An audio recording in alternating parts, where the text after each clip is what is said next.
Boa noite, ouvintes da Rádio Cultura Online Brasil. Boa noite, ouvintes da Rádio Internacional Lusófona. No ar, mais um programa Culturas e Identidades com Loriel Rocha. O tema do nosso programa de hoje vai falar sobre o conceito de populismo de Steve Bannon, o ex-assessor do presidente americano e uma das vozes, uma das cabeças pensantes do atual governo de Jair Bolsonaro. Nós vamos falar sobre esse tema porque existe uma atitude clássica da historiografia brasileira que diz respeito ao seguinte: os historiadores brasileiros, em sua grande medida, os historiadores atuais, dizem que é preciso ter um certo distanciamento histórico para analisar um período histórico. Ora, isso significa dizer o seguinte: eles arguem que esse distanciamento teria que corresponder a um prazo de 20 anos, mais ou menos. Isso equivale a dizer o seguinte: o período histórico que está acontecendo hoje no Brasil só poderia ser analisado por volta de 2040. Quer dizer, isso é de uma insanidade absoluta, né? A história é feita a partir de documentos. Todo documento ele tem que ser analisado e estudado, trabalhado, conforme eu expliquei no programa de rádio A República. Feito isto, evidentemente, que todo historiador segue uma linha teórica, né, de onde ele extrai as suas concepções, as literaturas de apoio para o seu trabalho, não é? Agora, independentemente disso, você tem que ter os documentos primários que são emitidos, né? As chamadas fontes. Então nós temos fontes primárias, terciárias, fontes primárias, secundárias e terciárias, né? E nós temos outros tipos de fontes que outras leituras hermenêuticas hoje permitem acesso a elas, né? Então hoje o campo de investigação dentro da academia ele está cada vez mais amplo, né? Então isso é um sinal muito bom, muito interessante. Existem dificuldades? É claro que elas existem, mas efetivamente o espectro de pesquisa hoje é muito mais amplo do que o espectro de pesquisa do século XVIII, por exemplo, né? Bem, dito isto, eu vou tornar a repetir a seguinte colocação que eu já fiz inúmeras vezes. Eu sigo uma linha histórica, né? E esta propositura, essa linha é desenvolvida de várias formas, né? Mas o Brasil tem um eixo histórico que eu coloco ele em 4 níveis. Essa colocação é minha. Evidentemente que eu me apoio em historiadores que têm um pensamento semelhante, não é? Sobre essa linha eu já fiz hangouts, já fiz outros programas de rádio.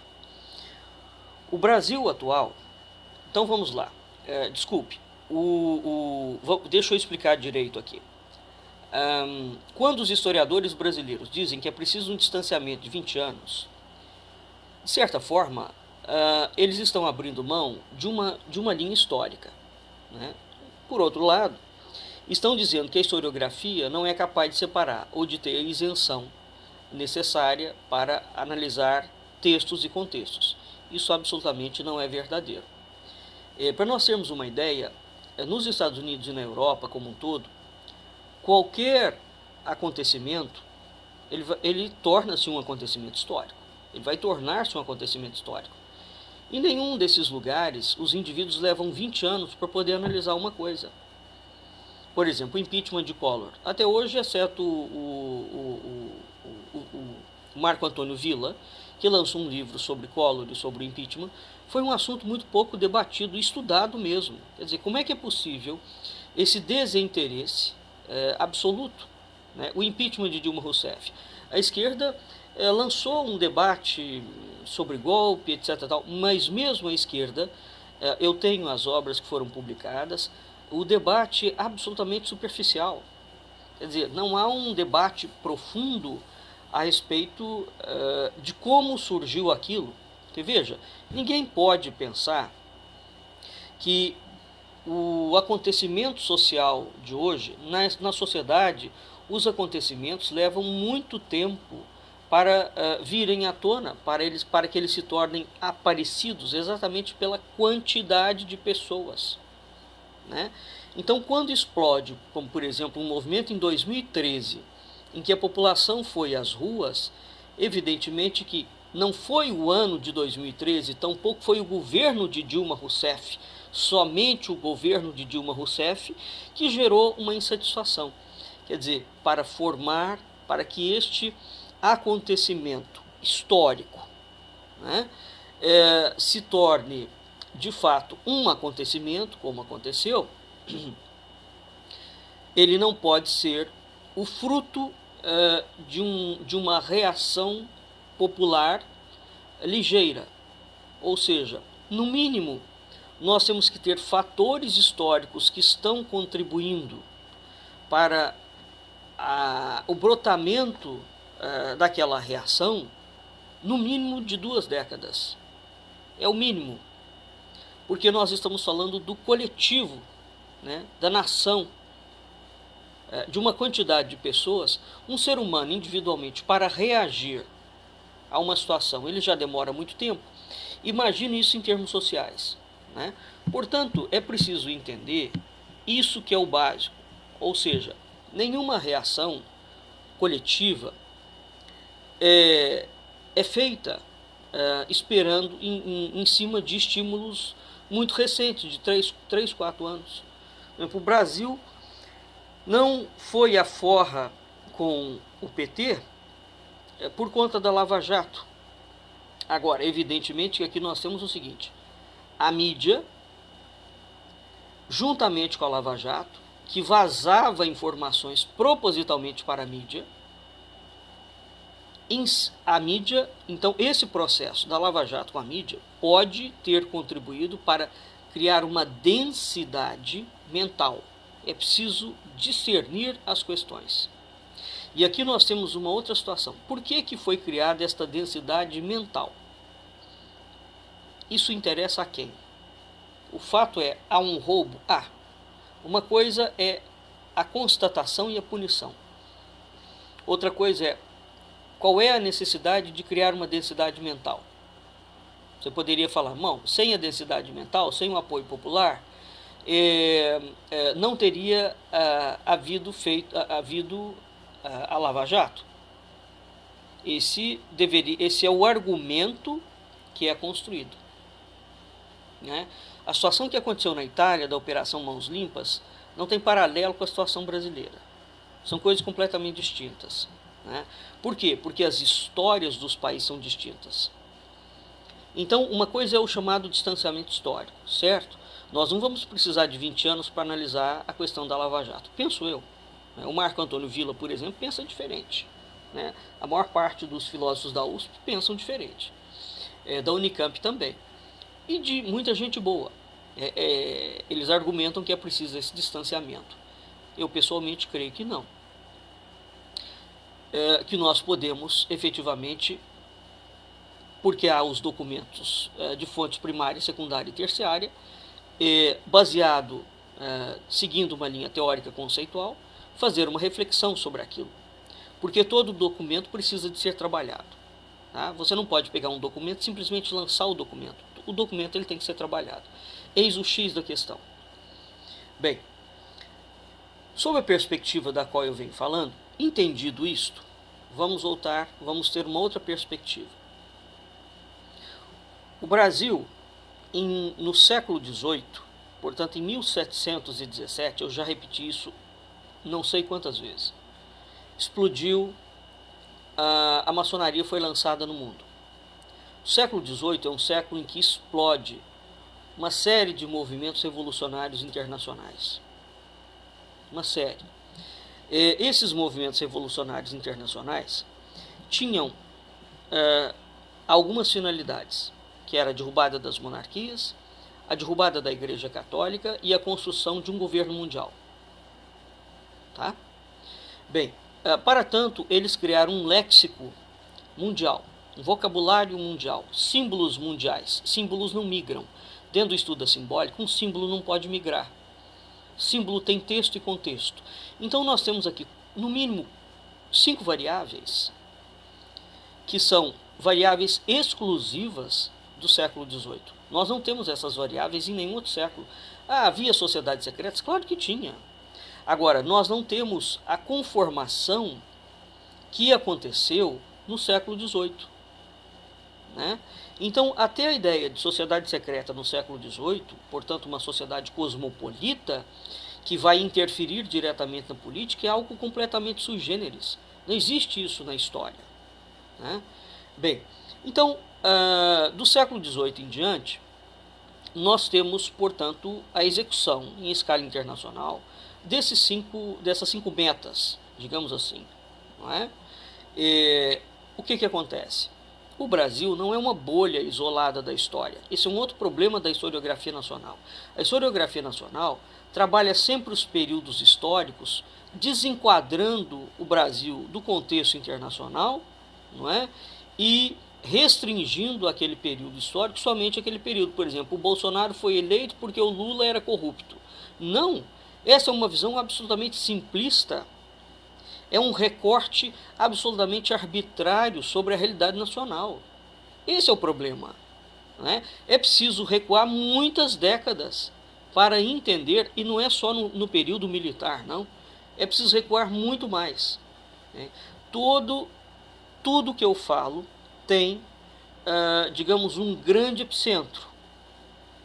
Quando eu sigo esse eixo teórico conceitual. Este grande epicentro é precisamente o século XVIII. Portanto, o surgimento da maçonaria em 1717 e o lançamento desses 5 pilares em escala internacional pelos movimentos revolucionários. A história brasileira está diretamente conectada com os movimentos revolucionários. Partiu do Brasil, por exemplo, eu já falei isso e torno a repetir, um grande movimento de destruição da ordem jesuítica, por exemplo, que alcançou Portugal. O Brasil foi um dos grandes responsáveis pela cassação e pela perseguição dos jesuítas. Ora, os jesuítas eram funcionários públicos da coroa portuguesa. Não é? Uma vez que você destruía a relação entre o trono e o altar, você destruía a monarquia.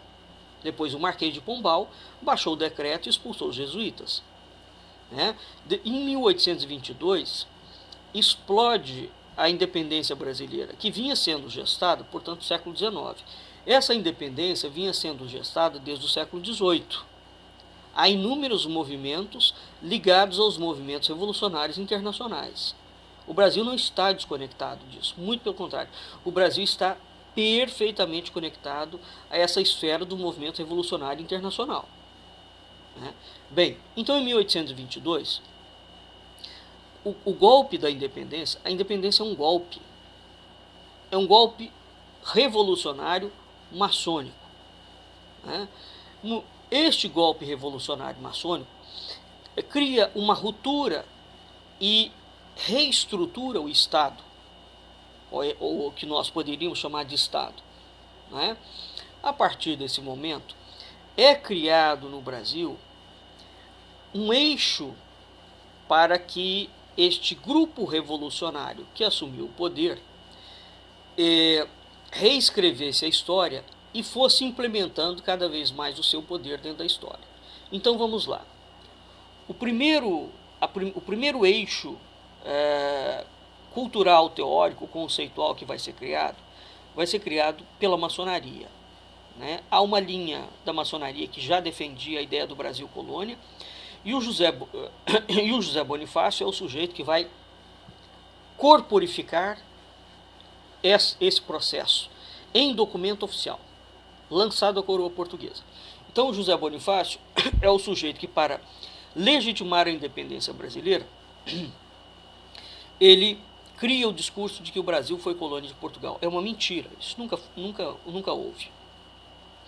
A partir disto, o Brasil passa a ser pensado sempre dentro desse contexto. Ou seja, para legitimar a independência, é preciso legitimar a ideia de que o Brasil foi colônia de Portugal. Isso é um ponto. Segundo ponto, o Instituto Histórico e Geográfico Brasileiro, no Império, através de orientação maçônica, ele lança o primeiro concurso nacional para como se deve escrever a história do Brasil. Quem ganha naquela altura é Carlos von Martius, que é um alemão. Então a historiografia brasileira, muito antes da influência francesa, passa a ser escrita e pensada sob o critério alemão. Isso é algo que muito pouca gente fala, né? Ora, qual é a questão do Instituto Histórico e Geográfico? Toda. A partir daquele momento, o Martius lança uma proposta de uma ideia de um nacionalismo indigenista, né? Então, o Brasil tem que passar a ser pensado somente dentro de um escopo específico que atendesse às demandas maçônicas. Essa é a segunda linha. A terceira linha que surge, ela surge na década de 30, no governo do Getúlio Vargas. Então, desculpe, qual é o grande conceito da linha lançada pelo Instituto Histórico e Geográfico?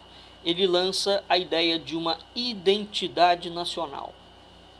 Tá? Então ele vai construir o conceito de pátria, ele vai construir o conceito de povo, ele vai construir o conceito de nação. Então essa linha do Instituto Histórico e Geográfico, percebe? Então a primeira linha é, o Zé Bonifácio lança, o Brasil não foi colônia. Então todas as instituições passam a ser pensadas dentro dessa perspectiva. O Brasil foi colônia, desculpe. A segunda, a linha do Instituto Histórico e Geográfico. Ela constrói a ideia de uma identidade nacional. A terceira, lançada por Gilberto Freire, né, com o grande apoio do governo do Getúlio Vargas, e é em razão deste grande apoio do governo de Getúlio Vargas que essa teoria do Gilberto Freire deita morada no Brasil inteiro. Ao contrário do que possa parecer, a teoria do Gilberto Freire, ela não é tão amiga de Portugal assim não, porque ela inventa uma mentira muito grotesca da história portuguesa. Em linhas gerais, o que propõe a teoria do Gilberto Freire? A criação de uma ideia de pátria. Tá?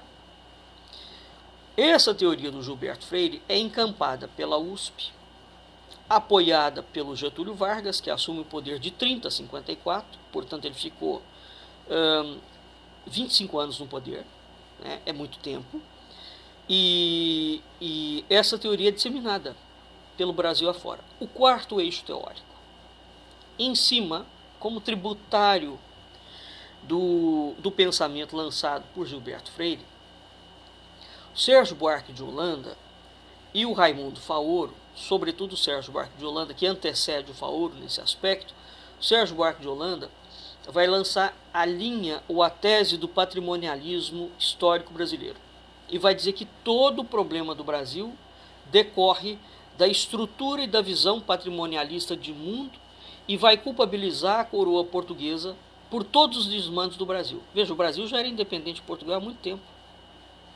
Não é? O Sérgio Buarque de Holanda e o Raimundo Faoro vão, portanto, trazer esse discurso, né? Ora, o que acontece? Juntando todas essas coisas, então o Brasil cresceu e desenvolveu entre populismos e ditaduras várias, né? A ideia de nacionalismo é absolutamente impregnada dentro da historiografia nacional e dentro da política nacional. Portanto, hoje, quando o senhor Lula, Bolsonaro, Dilma, né, tem uma proposta populista, como teve Getúlio Vargas também, qual é o fruto disso? Quando os militares vêm com a ideia de pátria, de defesa da pátria, de salvaguarda da pátria, qual é a noção de tudo isso? Que a gente não vê nenhum exército se manifestar, nenhuma força armada se manifestar com a veemência histórica dentro da política com que as Forças Armadas brasileiras se manifestam. Isto é uma aberração. Tá? Uma coisa são as Forças Armadas enquanto poder militar. Ótimo, tem que existir. Outra coisa é a chamada militarização da política brasileira. A militarização da política brasileira é um crime.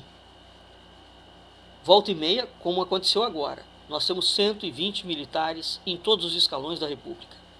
Isso é um golpe branco. Golpe. E eu falo várias vezes, é golpe. Usando as eleições. Isso é uma tática de populista. Não é? Então, o que é que nós temos? Nós temos instituições militares tutelando os poderes civis. Isso é a inversão de qualquer ideia de democracia ou de qualquer ideia de sociedade saudável. Não é? Bem, rapidamente, então o Brasil, desde 1822, cresceu e consolidou as suas instituições dentro de uma visão patriótica, nacionalista, populista, ditatorial, messiânica. Né? E foi crescendo cada vez mais, por várias razões, a ideia do patrimonialismo. Hoje, quando eles estão propondo o discurso neoliberal, quando o discurso neoliberal do Sr. Paulo Guedes propõe que o problema do Brasil é o patrimonialismo, né? Portanto, que você tem uma relação escusa entre o Estado e o sistema empresarial, não é que isto seja falso, hein? Mas é preciso entender o seguinte: este discurso, ele libera todo um outro lado que é muito mais obscuro e muito mais operante, que é o seguinte: é o sistema financeiro internacional. A maçonaria, quando nasce, ela nasce não focada na política. Ela é primordialmente uma organização de negócio, de dinheiro, de bancos, de comércio. Ela entra na política a fim de controlar a política para fazer valer e consolidar o seu outro lado, que é o sistema financeiro. Esse é o ponto. Então, a tese do patrimonialismo, em primeiro lugar, Portugal não tinha aquilo que o Raimundo Fauri e o Sérgio Buarque de Holanda colocam que tem. Isso é uma mentira. Em segundo lugar, essa estrutura é completamente falha. Quer dizer, um indivíduo que tem estudado muito a respeito disso, desmontado essa mentira do Sérgio Buarque de Holanda, é o Gessé de Souza, né? O antropólogo, o sociólogo. Então, são obras que eu já citei também e que vale a pena estudar. Porque o discurso desse patrimonialismo, ele veio embasado em Max Weber. Bem, em um outro programa nós talvez falaremos sobre isso. Mas dito isto, isso já tomou quase metade do nosso programa. Então vejam, essas são as linhas e a base, né, a partir do qual eu desenvolvo o raciocínio que eu vou fazer para analisar a história atual do Brasil. Não estou falando de política, eu estou falando de história. Talvez a gente vá precisar de 2 programas, né, em relação a isso. Mas veja, aqui para dar um outro apontamento. Quando a gente fala em populismo, né, o populismo é um comportamento político. Tá? É um comportamento. E há vários tipos de populismo. Atualmente, os estudiosos, os especialistas dizem que há o chamado populismo autoritário, o neopopulismo e o populismo não autoritário. Então, por exemplo, Henrique Krause, em 2006, tem uma obra chamada Os 10 Mandamentos do Populismo. Moisés Naim, em 2017, lançou o Manual do Populismo. E Mário Vargas Llosa tem uma obra de 2017 também, chamado O Novo Inimigo. São artigos sobre o populismo muito interessantes, né? Há estudos sobre o tema, por exemplo, de Takis Papaz. É uma obra de 2016, Os Diferentes Adversários da Democracia Liberal.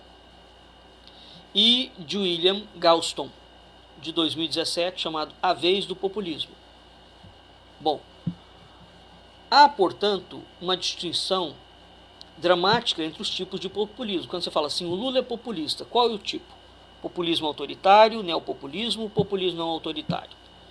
Bolsonaro é populista, qual o tipo de populismo? Agora veja, por que o populismo surgiu dentro da política? Porque por trás de todo comportamento tem uma ideia, né? Essa ideia, quando estruturada, ela vira uma teoria, tem um eixo teórico. Então, por trás do que está acontecendo dentro do Brasil, nós temos um eixo teórico. Percebe? Portanto, é um dissenso simplesmente falar sobre a política sem mostrar as ideias que estão movendo essa estrutura. E no caso da historiografia, eu faço filosofia da história, no caso da historiografia, então é preciso marcar mais ainda qual é o eixo teórico. Né? Ora, esses artigos, embora sejam interessantes, desses autores, não fazem distinção entre os três tipos de populismo. Tá certo? Ele fala do populismo, e é bom que se leia. O populismo, tomado como um comportamento, ele é um comportamento iliberal. Qual é o problema do populismo? Né? Então você tem um populismo. Populismo é aquele sujeito que usa do poder do Estado e promete coisa que ele não pode cumprir. Assim, a grosso modo, é isso. Você fala, mas isso, então ele usa de falácia, ele usa de mentira. Sim. Ou seja, é aquilo que os gregos chamavam de demagogia. Né? A classe política é composta por demagogos e por políticos profissionais. Pronto.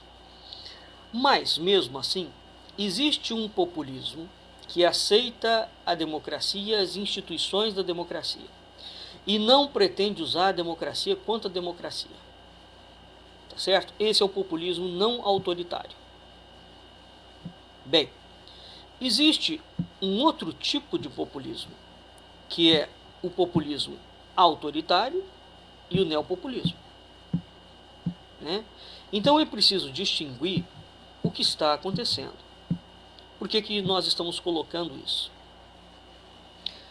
O populismo autoritário e o neopopulismo não podem ser classificados como populismos democráticos, ou seja, ele não é simplesmente um sujeito demagógico que chega ali, mente para a população, é eleito e vai entrar dentro do Estado e vai roubar. Não. Então existem situações completamente distintas. Ora, o neopopulismo e o populismo autoritário, né? Exemplos de populismo autoritário atualmente: a Hungria, a Eslováquia, a Polônia e o Brasil. Né? O populismo de Donald Trump é caracterizado por alguns como autoritário, com uma ressalva: ele não pode ser caracterizado totalmente como antidemocrático, porque os Estados Unidos têm sim uma tradição democrática muito forte, e nenhum presidente americano, nem o Donald Trump, teve a ousadia de destruir as instituições que mantêm a República. Aliás, a República, o único lugar no mundo que deu certo foi nos Estados Unidos. Todos os outros lugares é um fracasso absoluto. Né? Então, os populistas autoritários e os neopopulistas são indivíduos iliberais, ou seja, eles usam a democracia e as instituições da democracia contra a própria democracia. Você fala, mas o que está por trás disso? Está por trás disso a remodelação do conceito de Estado. Veja, os movimentos revolucionários criaram no século XVIII uma outra concepção de Estado. Já era o objetivo deles caminhar para um Estado supranacional.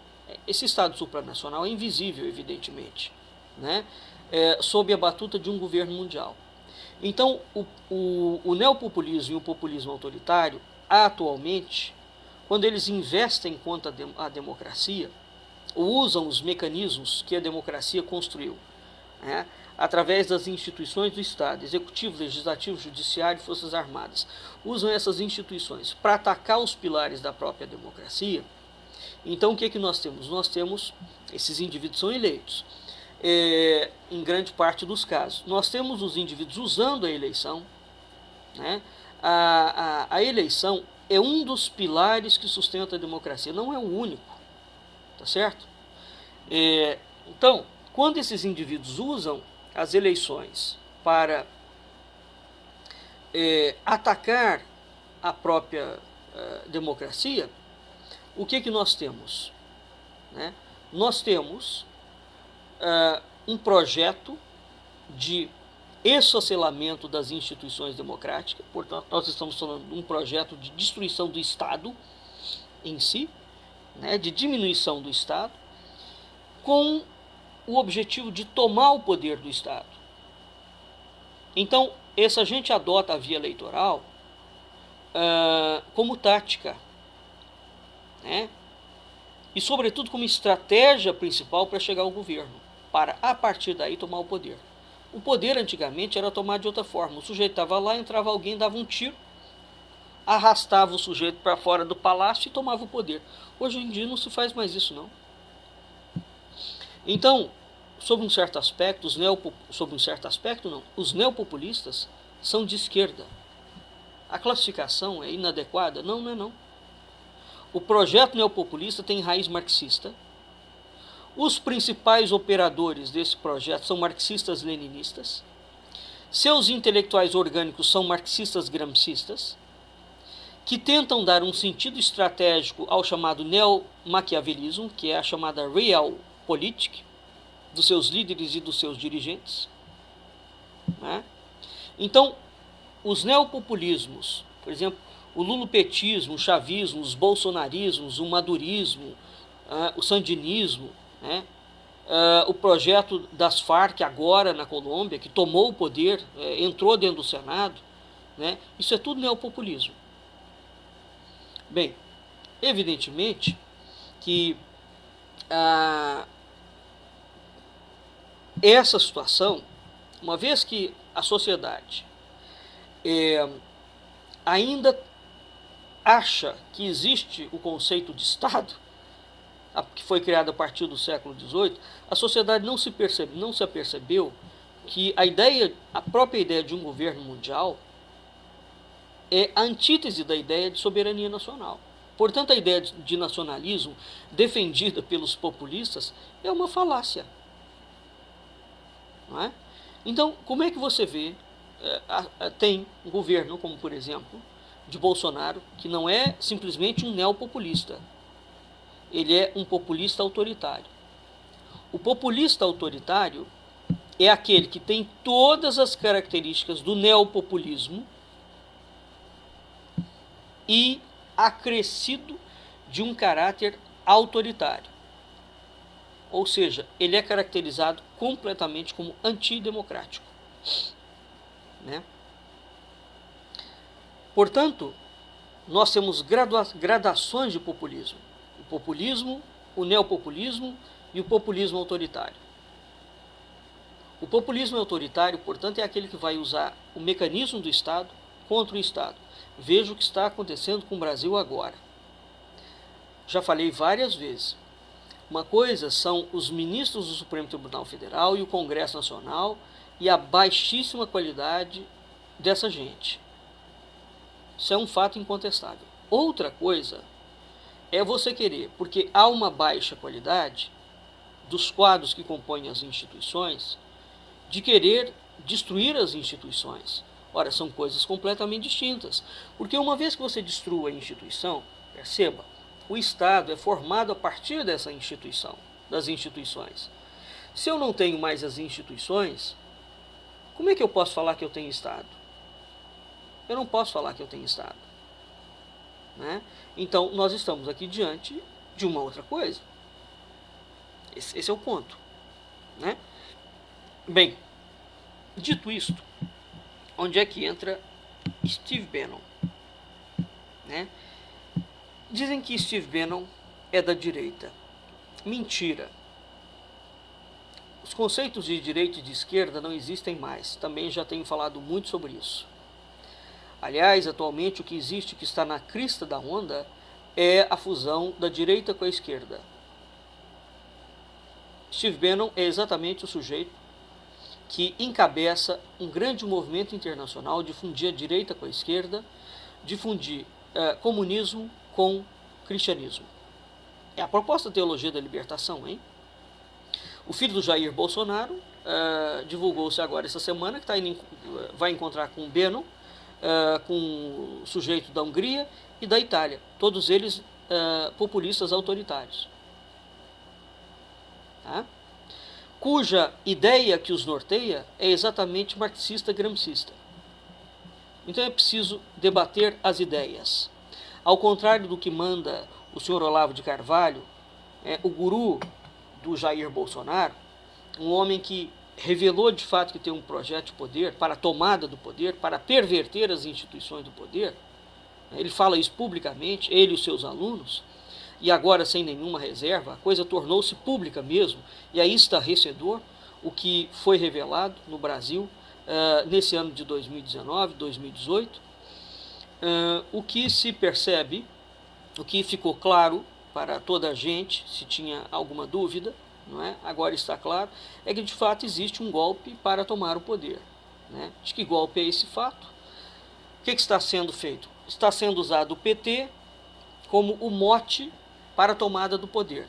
Não, é preciso recuar no tempo e entender o grande processo ao qual o Brasil está submetido desde 1822. Então a situação política de hoje, ela não tem ligação com o PT, não. Ela é muito anterior. O PT é simplesmente uma nota, e nota pequena, nesse grande processo revolucionário que atravessa a história brasileira. Tá? E nem tampouco tem a ver com o governo militar puro e simples. Ora, então o filho do Jair Bolsonaro foi agora encontrar com os grandes modelos do chamado populismo autoritário no mundo inteiro. Não é? Mas vamos adiante. Esse homem declarou que o Papa Francisco, portanto que a Igreja de Roma é inimiga, o Papa é inimigo do mundo. Ele tem que ser abatido, não é? Quer dizer, as afirmações que esse homem vem fazendo, já propôs demover o vice-presidente Mourão, dar impeachment. Desde quando um sujeito pode dar palpite, que não é brasileiro, pode dar palpite na política brasileira?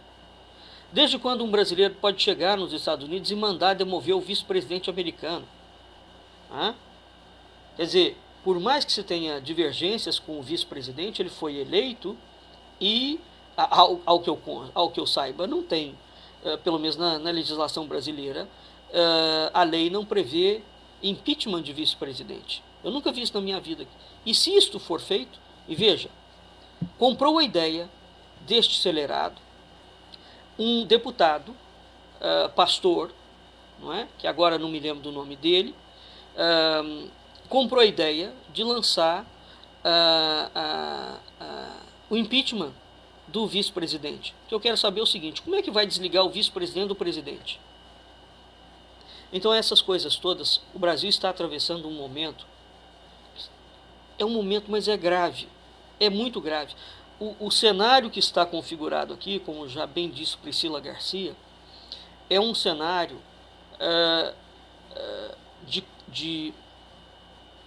são sinais muito claros de atitudes que lembram muito a composição do Terceiro Reich.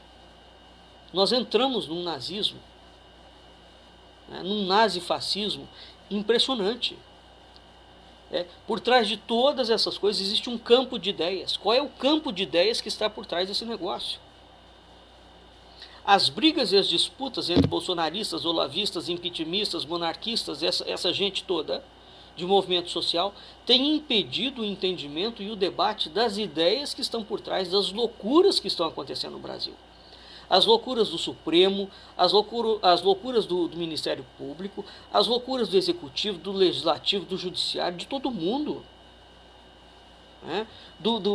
dos empresários. Quer dizer, o que é que está acontecendo? Quais são as ideias que estão norteando? Então, uma das grandes dificuldades de estudar a história brasileira é precisamente cair num debate profundo, quer dizer, o campo das ideias. Porque o próprio guru da direita brasileira afirma categoricamente e já falou publicamente para meios de mídia, televisiva e impressa, que o importante não é você debater ideias, é você xingar o adversário, insultar o adversário, desmoralizar o adversário. Porque aí, uma vez que o adversário esteja desmoralizado, você não vai mais escutar a ideia dele. Sabe o nome disso? Isso se chama falácia ad hominem.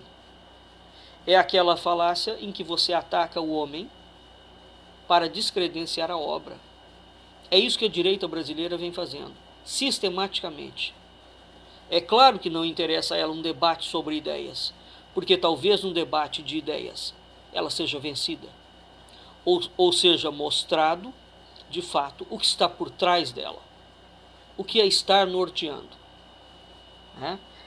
Então, o Steve Bannon é de direita dentro de uma concepção absolutamente moderna, ou seja, dessa direita que uniu-se com a esquerda, ou da direita que é a direita da esquerda, que é a direita que surgiu a partir do conceito da esquerda. Ela é revolucionária, racista, xenófoba, né?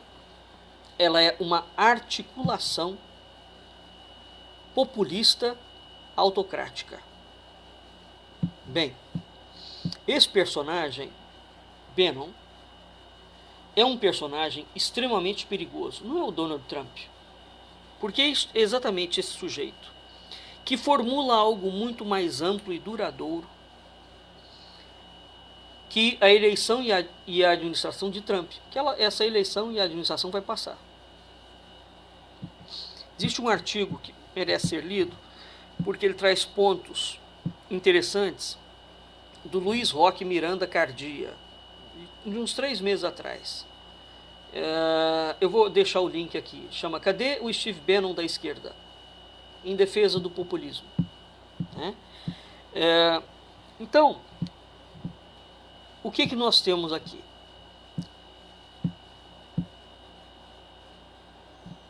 Steve Bannon é curioso porque o sujeito foi recebido pelo presidente da República Brasileira. Os filhos do presidente têm conversado. Um deputado, Marcos Feliciano, lembrei, Marcos Feliciano propôs o impeachment do vice-presidente, seguindo ou não a recomendação do Steve Bannon. Esse negócio precisa ser investigado. Né? Bannon foi militar nos anos 70 e 80. Ele serviu no Pacífico, no Golfo Pérsico, trabalhou no Pentágono, enquanto ele estudava para obter mestrado de Segurança Nacional na Universidade de Georgetown. De cara, fica evidente que o sujeito é altamente treinado e ligado às questões mais sensíveis do Estado Nacional. Depois ele trabalhou no poderosíssimo banco Goldman Sachs. Ficou arquibilionário, criou o seu próprio banco de investimento focado na indústria do entretenimento. Nos anos 90, ele ingressou na indústria cinematográfica como produtor executivo em Hollywood. Essa trajetória do sujeito, nessa trajetória fica óbvio que Bannon conhece esquema militar, esquema político, os membros do poder econômico e midiático dos Estados Unidos. Né? A partir daí ele tem uma trajetória política. Então é interessante estar todo mundo falando desse sujeito como aquele que o governo Bolsonaro está ouvindo e o Brasil não se interessar por saber quem é o sujeito. Sujeito esse que foi defenestrado, mandado embora, chutado da Casa Branca pelo próprio Donald Trump. Aliás, o filho do presidente teve que vir aqui explicar, quando eles foram nos Estados Unidos, homenagear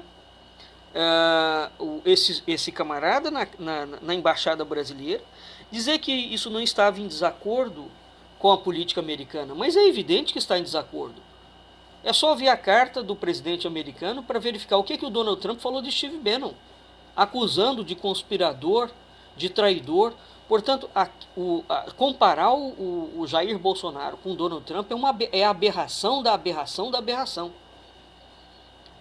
O Trump não está fazendo o que o Bolsonaro está fazendo contra os Estados Unidos, o que o Bolsonaro está fazendo contra o Brasil. Né? Ora, então, nós temos uma aproximação, uma linha ideológica clara, porque o Steve Bannon fala claramente para que ele veio. O que ele está fazendo? Ele não esconde de ninguém, mas no Brasil essa discussão simplesmente não é tecida. Então, a partir desse momento, quer dizer, o sujeito foi militar, né, trabalhou na indústria de entretenimento, de bancos. A partir disso, ele cria uma trajetória política. No ano 2000, ele produziu e dirigiu diversos documentários políticos com viés conservador. Aí começou a ideia do conservadorismo, que é um conceito bem anglo-saxão. Ele não se aplica a países latinos, que é outra aberração que veio trazida para cá. Né? O que é o conservadorismo? É preciso entender claramente que droga é essa. Né? Então, ele dirigiu diversos movimentos políticos com viés conservadores. Tem um movimento chamado Tea Party, republicano. E ele inicia com uma homenagem ao Reagan, né? Faz alguns filmes, entrevista as mulheres, enfim.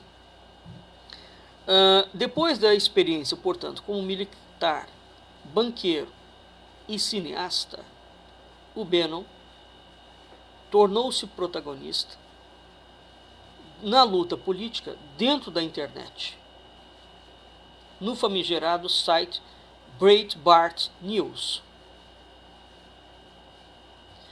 O site, acusado de disseminar fake news, foi fundado por Andrew Breitbart. O Andrew chegou a dizer que o Bannon era a Leni Riefenstahl do Tea Party. Com a morte do fundador, em 2012, o Bannon assumiu o site Breitbart e declarou abertamente que o site era o canal da alt-right, da direita. Né? A partir do momento em que ele assalta o site, toma o site para ele tornou-se uma figura mundialmente conhecida. Tá? Catapultou-se dentro da política, né, para o comando da virada eleitoral na reta final da campanha do Trump contra a Hillary. Bem, o Bob Woodward tem um livro, reportagem sobre os 2 primeiros anos da administração de Trump, chamado Medo, Trump na Casa Branca, onde ele conta coisas inefáveis sobre Steve Bannon. Né? E, evidentemente, chegando ao ponto de analisar o Diretório Nacional Republicano, a ideia de retirar o Trump da corrida, de colocar o Mike Pence como candidato, enfim, o estrategista da campanha radicaliza e simplifica o discurso. Tá? Muito bem. A radicalização adotada por Trump foi vitoriosa. A internet, nesse aspecto, foi decisiva. Então, as redes sociais têm sido utilizadas, largamente utilizadas, pelo neopopulismo, pelo populismo e pelo populismo autoritário no mundo inteiro. Ao contrário do que a gente possa pensar, não é a esquerda que está utilizando, não. Tá certo? Então há uma radicalização e uma utilização absolutamente indevida dessas questões. Né? O Trump utilizou, assim como o Obama já tinha utilizado as redes sociais, criou a ideia das fake news. E nos Estados Unidos, fake news é um conceito completamente diferente da imprensa brasileira, porque os Estados Unidos têm a sua primeira emenda, tá certo? Que é a emenda que protege a liberdade de imprensa. E por que essa emenda existe? Porque os Estados Unidos são, entre outras coisas, uma fundação maçônica. Tinha maçons dentre os seus fundadores. Ora, todos os movimentos revolucionários que surgiram a partir do século XVIII eram donos de jornais, tá certo? Então, a defesa da liberdade de imprensa era absolutamente fundamental para eles, porque sem a liberdade de imprensa era através do papel da mídia daquela altura que eles iam atacar e desmoralizar os poderes, a monarquia e a igreja. É preciso entender. Então os Estados Unidos defendem a primeira emenda por conta disso, que a mídia que é um outro tipo de poder, né? Não é um poder de Estado, mas a partir do momento, veja bem, em que a mídia, a imprensa nos Estados Unidos está presente na Constituição americana, ela torna-se o Estado. Né? Ela é um poder do Estado. E, evidentemente, que os revolucionários não têm o menor interesse. Porque se você silencia a mídia, você vai silenciar todo o esquema de promoção de revolução. Porque você precisa de divulgar a revolução. Né? Você precisa de criar a chamada massa crítica, mesmo que seja uma massa amorfa. Você precisa de volume. Então a mídia que surgiu, a mídia impressa, que até Gutenberg não tinha mídia impressa com essa facilidade. Né? Então a mídia que surge, é preciso entender por que os Estados Unidos defendem a primeira emenda. Bem, de modo que a internet vem sendo utilizada aqui não mais como um recurso de comunicação popular. Ela vem sendo utilizada por políticos e por grandes corporações. Então, nós podemos claramente depreender que aqui a gente já vê uma distorção de um projeto. Né? Bem, então a fake news americana não tem o mesmo contexto da fake news brasileira, porque o jornalismo americano não é canalha e superficial como o jornalismo brasileiro. Mas mesmo o jornalismo brasileiro, quando a gente fala de uma forma genérica, ele não é todo jornalismo, porque há inúmeros jornalistas fantásticos. Não é? Então é preciso discernir os textos novamente e os contextos. Se o Brasil tivesse um quadro jornalístico minimamente semelhante ao americano, por exemplo, homens como Lula, a Dilma, né, e o Bolsonaro nunca teriam sido eleitos, porque os jornalistas americanos, eles, quando vão entrevistar uma pessoa, eles acabam com a pessoa, eles vasculham a vida dela inteira. Né?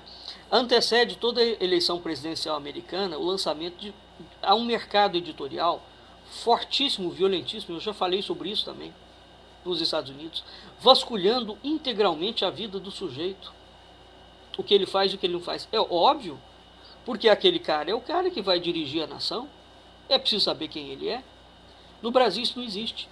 Nós não temos nenhuma linha editorial que vasculhe a vida do sujeito e mostre, nem durante o período em que ele, nem antes da eleição, nem durante o exercício do poder dele, nem depois. Quais são as biografias brasileiras que nós temos de chefes de Estado? Biografias bem feitas? Não tem.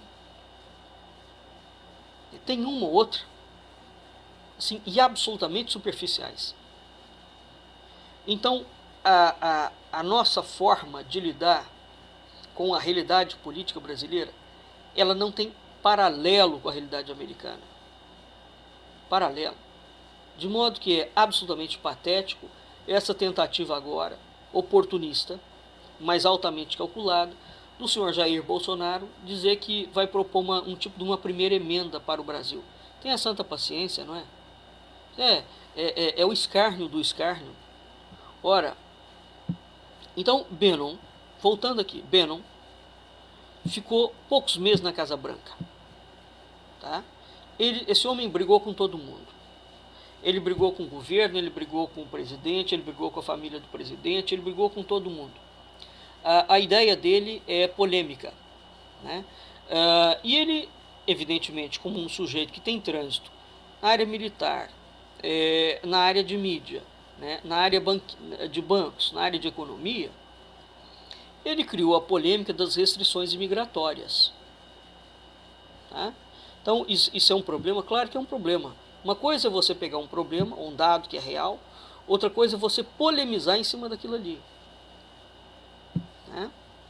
Então, o fato é que Steve Bannon enfrentou, digamos, um certo status quo dentro da Casa Branca, defendeu as agendas de campanha do Trump e o Trump venceu. Agora, Numa palestra que ele deu para os estudantes de Oxford, em novembro de 2018, ele admite que o seu movimento e o seu programa político fazem parte de um processo contínuo, complexo e contraditório, com vitórias e derrotas parcial. Mas ele fala que o governo do Trump é o primeiro passo de ruptura com o establishment financeiro e com a globalização. Então ele deixa claro, na sua palestra, que o seu movimento é perigoso porque ele é contra a ordem estabelecida. Você fala, nossa, mas que lindo. Ele é contra, mas que ordem? Como é que o governo americano está sendo contra o establishment financeiro e a globalização? Se os Estados Unidos são os maiores promotores da globalização e do esquema financeiro internacional. Ah não, mas é só o Banco Central americano. Claro que não. Por favor. Né? Então, é uma coisa realmente enigmática. Quer dizer, o que é preciso entender aqui é o seguinte: ele está propondo uma ruptura da ordem mundial.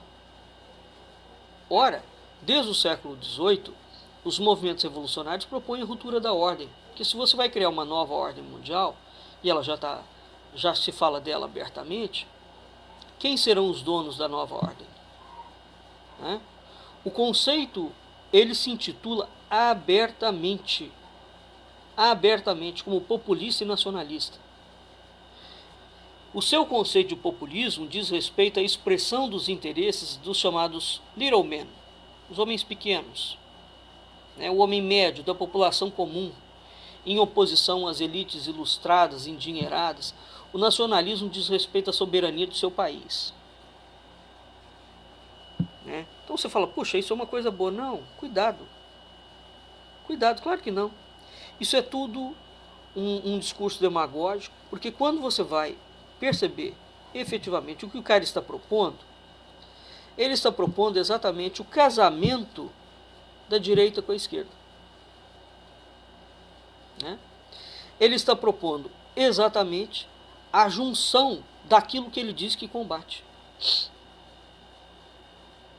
É isso. Ele está propondo a junção da esquerda com a direita, do comunismo com o cristianismo. Está propondo a morte da igreja. Né? Então veja, e evidentemente a defesa de uma nova elite. Mas que elite mundial é essa? Qual é o nome dela? Quais são as ideias dessa elite? Porque veja, quando o sujeito propõe uma nova elite, né, ele tem que falar qual é a ideia que norteia essa elite. Como um homem de mídia, dono do Breitbart News, ele utiliza as redes sociais como coleta e análise de dados em massa. E serve-se disso para visualizar os anseios da população através da internet, e o seu movimento, chamado O Movimento, ou The Movement, oferece como arma principal para os líderes da direita populista o processamento dessas informações, indicando as tendências políticas da população brasileira para manobrar com a população. É isso que está acontecendo no mundo. Né? Então, evidentemente que ele tem uma análise muito séria e muito bem programada do contexto do mundo. E esse homem, portanto, criou, né, ele é uma das faces visíveis de um grupo de magnatas que estão se organizando dentro da Europa e dos Estados Unidos, né, para efetivamente chegar ao poder, mudar o poder.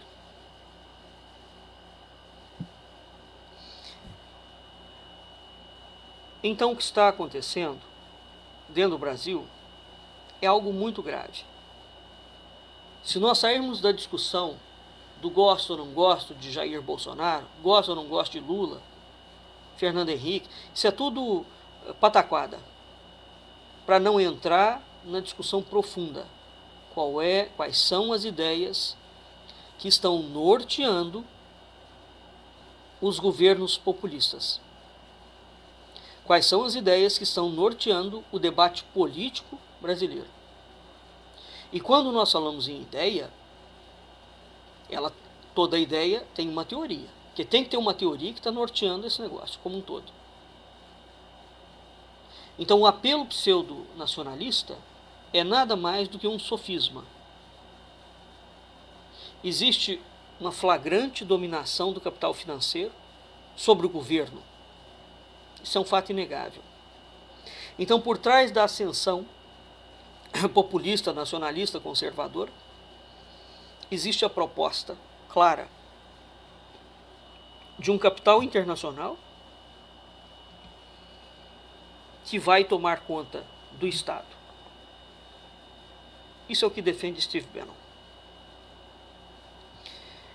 Portanto, precisamos começar, já passou da hora, de começar a discutir as ideias dentro do Brasil, e não as pessoas. A aplicação da falácia ad hominem tem sido usada no Brasil pela direita e pela esquerda, ambas populistas, em gradações distintas, com o mesmo objetivo, de fazer calar toda e qualquer discussão saudável no campo das ideias. Esse é um dos objetivos da guerra cultural. Na guerra cultural, você assassina a reputação de pessoas. Você não discute ideia. Então, é um procedimento autoritário, iliberal, antidemocrático. Porque o que sustenta a vida humana é a ideia. E toda ideia tem consequência. Há ideias boas e há ideias más. É preciso discutir as ideias para ver se elas propõem um caminho bom ou se elas propõem um caminho mau. Toda ideia, seja de direita ou de esquerda, que propõe ditadura, jamais pode ser uma ideia boa. O neopopulismo mundial, o conservadorismo, a direita mundial, a neodireita mundial, é exatamente a nova face da ditadura do século XXI. Nós vamos ficando por aqui e fiquem em seguida com a nossa programação. Até a semana que vem, um abraço.